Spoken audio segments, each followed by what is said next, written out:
اعوذ باللہ من الشیطان الرجیم بسم اللہ الرحمن الرحیم اللہم صلی علی محمد و آل محمد۔ حضرات سامعین السلام علیکم۔ اللہ آپ کو خوش رکھے، آپ پر اللہ کی رحمت برکت و سلامتی ہو۔ میں امید رکھتا ہوں کہ اللہ کی رحمت سے آپ خوش و خرم ہوں گے۔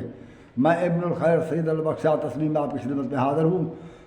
میرے چینل کا نام ہے تفہیمات الحکمت،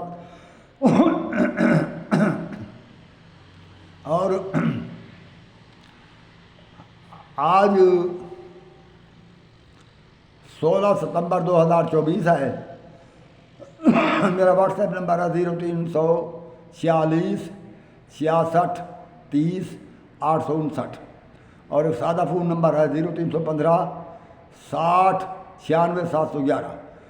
واٹس ایپ نمبر پر آپ رابطہ کرنا چاہیں، نمبر بند ہو تو سادہ نمبر پر فون پر رابطہ کریں گے، میں واٹس ایپ نمبر آن کر کے آپ سے انشاءاللہ واٹس ایپ پر ملاقات کروں گا۔ تو اب میرا موضوع یہ ہے کہ ایک عجیب ایک پہلوان آ گیا انٹرنیٹ میدان میں، اور اس کا میرے خیال میں وہ چینل کا نام شاید احیاء خلافت ہے۔ اسے خلافت قائم کرنے کا بڑا شوق ہے۔ میں نے اس کے چینل پر اس کی یہ خطاب سنا کہ اس نے اپنے طور پر خلافت کا دستور پیش کیا۔ وہ دستور کیا تھا؟ وہ یہ تھا کہ ایک مجلس شورا قائم کی جائے گی، اس مجلس میں 4 صوبوں کو نمائندگی، سارے صوبے جو ملک ہیں ان کو نمائندگی دی جائے گی، بلکہ ملک کے صوبے بھی 10 بنا دیے جائیں گے، پھر ان کو ہر ایک صوبے کو نمائندگی دی جائے گی، اور پتہ نہیں 2 آدمی ہوں گے، کتنی کوئی 21 آدمی ہوں گے کل مجلس شورا میں، عورتوں کو بھی نمائندگی دی جائے گی، اور پھر وہ اپنا جو رائے قرارداد پاس کریں گے وہ حکومت کو پیش کریں گے۔ حکومت کی مرضی ہوگی کہ وہ اس پر عمل کرے یا نہ کرے، حکومت اختیار ہوگا۔ اور اسی طرح جب اسے ہٹانا ہوگا خلیفہ صاحب کو، تو وہ چیف جسٹس اور وہ جو چیف آف آرمی اسٹاف وغیرہ اور اسی طرح اس نے کوئی ملا لیے، پتہ نہیں مجھے اب یاد نہیں ہے، کہ وہ اس کو ہٹا دیں گے۔ پہلی بات تو یہ ہے، اگر اس نے اتنا نہیں بتایا کہ مجلس شورا میں جو قرارداد پاس ہوگی کیا وہ رائے شماری سے ہوگی یا اس کا کوئی اور طریقہ ہوگا۔ یہ تو کہہ دیا علماء اعلام ہوں گے اس میں، اور اس میں قانون دان طبقہ ہوگا، سیاستدان ہوں گے، یہ تو ایسے کہہ دیا۔ میں یہ بولوں وہ قرارداد کے پاس کرنے کا، شورا میں قرارداد پاس کرنے کا طریقہ کار کیا ہوگا، رائے شمار سے ہوگی یا کوئی اور طریقہ کار، وہ اس نے نہیں بتایا۔ دوسری بات یہ ہے کہ دستور جو تھا وہ تو قرآن سے لینا تھا۔ یہ تو وہی بات ہے، اب تم شورا کہو گے، ہم اسے اسمبلی کہتے ہیں، وہ اسمبلی میں بھی علماء بیٹھے ہیں، قانون دان لوگ بھی بیٹھے ہیں اسمبلی میں، سیاستدان بھی بیٹھے ہیں، وہ بھی تو قرارداد پاس کر رہے ہیں، قانون بنا رہے ہیں۔ اب اب وزیر اعظم کو جو ہے ہم وزیر اعظم کہتے ہیں، پھر تم خلیفہ کہو گے، اور پھر وہ اس کو ہٹا بھی دیا جائے گا۔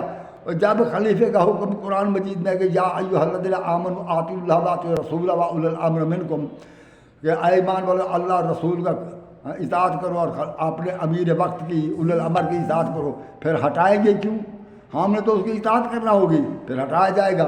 بات دستور کی یہ تھی کہ اسمبلی جو ہوگی وہ کس قانون کے مطابق اپنا عمل مطلب کرے گی، اور کس قانون کس طرح اس میں قوانین تیار کیے جائیں گے، اور کس طریقے سے کوئی اسمبلی سے نااہل سمجھا جائے گا، اور وہ ان پر کس کا قانون لاگو ہوگا۔ اور یہ آئین جو تھا یہ سارا قرآن مجید سے اخذ کرنا تھا۔ ساتھ ساتھ اس کو چاہیے تھا آیت پڑھتا کہ اس آیت کے تحت وہ خلیفہ وقت بھی جواب دہ ہوگا، اور اس آیت کے تحت کسی کی رکنیت کو ہم خارج کر سکیں گے، اس آیت کے تحت ہم خلیفہ کو ہٹا سکیں گے۔ کوئی بات ہوتی تو دستور قانون ہوتا تو وہ قانون قرآن سے ہوتا، یہ جو اس کے دل میں نقشہ تھا اس نے وہ بیان کر دیا، یہ احیاء خلافت تھا۔ اور ہم یہ چاہتے ہیں کہ یہ پوری دنیا میں تقریباً 57 ملک ہیں یا 56 ملک ہیں مسلمان، 57 ہے یا 56، اتنے ملک ہیں، کسی ملک میں احیاء خلافت کی تحریک نہیں چل رہی۔ پاکستان ایک عجیب ملک ہے کہ اس میں خلافت کا بڑا شوق ہے ان کو۔ کسی ملک میں، یہ پوری اسلامی دنیا میں کسی ملک میں تحریک تحفظ ختم نبوت نہیں ہے، یہ سب پاکستان میں چل رہی ہے۔ کسی ملک میں ایسی تبلیغی جماعت کا کوئی مرکز نہیں ہے، بس یہ پاکستان میں چل رہا ہے۔ کسی ملک میں یہ تحفظ ناموس رسالت بس ناموس صحابہ و اہل بیت بیل پاس نہیں ہوئے، یہ صرف پاکستان میں چل رہے ہیں۔ یہ کیا ہے؟ پہلے تھوڑا فساد نہیں ہے، اب ہم تحریک احیاء خلافت چلانا چاہتے ہیں۔ تو میرے بھائی، یہ ملک جو ہے اس میں بہت سے مکاتب فکر ہیں۔ میں یہ کہتا ہوں پہلے یہ مولوی سارے مل بیٹھے اور یہ خلافت کا نظام جو ہوگا چلائیں گے تو مولوی، آئین تو مولوی بنائیں گے۔ تو میں یہ کہتا ہوں یہ مولوی سارے مل بیٹھے، ہم اور کچھ نہیں کہتے، پہلے اپنی ایک نماز ایک کر لیں، نماز پڑھنے کا طریقہ ایک کر لیں، وضو کا طریقہ ایک کر لیں، اور اس کے بعد یہ حلت انعام جو ہے اس پر بھی اتفاق کر لیں، کیا کیا چیز حلال کیا حرام ہے، اور اس کے بعد باقی جو آئین ضابطہ اخلاق متفقہ طور پر تیار کریں۔ اور وہ آیا خلافت کے اپنے بیان میں یہ بیان دے رہا تھا کہ اقلیتوں کو تحفظ حاصل ہوگا۔ یہ تمہارا یہ عجیب قانون ہے، کیا اب اقلیت کو تحفظ حاصل نہیں ہے؟ اب بھی ہے۔ اور کیا اس وقت اسمبلی نہیں ہے؟ اب بھی ہے۔ کیا اس وقت 73 کے آئین میں شریعت میں وہ مولوی شامل نہ تھے جب آئین بنایا گیا تھا؟ اب یعنی یہ دوبارہ اور ایک فساد، یہ اب ابتدا ہو رہی ہے فساد کی، کہ پھر فساد برپا کیا جائے، اور سب مل کر یہ متفقہ ضابطہ اخلاق تیار کریں، اور متفقہ دستور تمام مکاتب فکر مل کر ایک متفقہ دستور بنائیں، اور اس دستور پر پھر سب کو عمل کرنا چاہیے، اور اسی دستور کے مطابق اسمبلی ہو یا شورا ہو بنائی جائے گی۔ تو ہم تو اتنی وضاحت نہیں کر سکتے کہ شورا میں قرارداد پاس کس طرح کی جائے گی، اور ماشاءاللہ تو احیاء خلافت، اور پہلے جو خلیفہ اگر یزید بن جائے تو کیا کیا جائے گا، اور پہلے جو خلاف۔ اور دوسری بات یہ ہے کہ نبی اللہ منتخب کرتا ہے، خلیفہ یہ مرد مجاہد منتخب کر رہا ہے، جو اب یہ ہمارے یہ انٹرنیٹ پر آ گیا ہے۔ تم اپنے آپ کو شہرت دینا چاہتے ہو، اور تم یہ سمجھتے ہو کہ وہ خلافت پسند کرنے والے بہت زیادہ ہیں، مجھے بڑے لائک ملیں گے اور بڑا سبسکرائب کیا جائے گا، میری بڑی شہرت ہوگی، اور سستی شہرت لینے کے فساد برپا کرنا چاہتا ہے تو یہ بالکل غلط بات ہے۔